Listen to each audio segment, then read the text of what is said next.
Hello বন্ধুরা, আমি আজকে বানাবো কাস্টার্ড সেওই। সেওইগুলোকে এখানে ভাজতে বসিয়ে দিয়েছি, আর এখানে দুধ গরম তেল বসিয়ে দিয়েছি। আর এখানে আমি 2 চামচ কাস্টার্ড পাউডার ভিজিয়ে নিয়েছি, জলের মধ্যে গুলে নিয়েছি।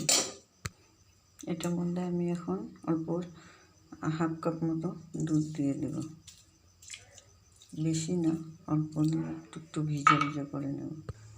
এটাতে একটু ড্রাই ফ্রুট দিয়েছি। এখন অল্প অল্প করে কাস্টার্ডটা দেব, নাড়তে হবে।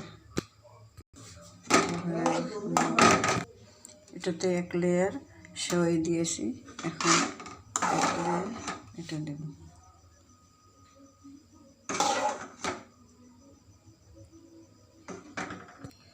এই বক্সটাকে এখন 10 মিনিটের মতো আমি ফ্রিজে রেখে দেব। বন্ধুরা, এই যে এখন ফ্রিজ থেকে বের করেছি, এখন কাটবো।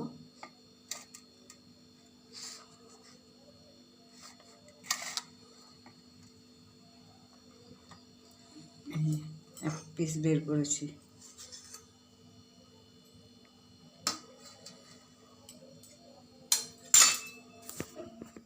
এই যে রেডি হয়ে গেছে, এই দেখো।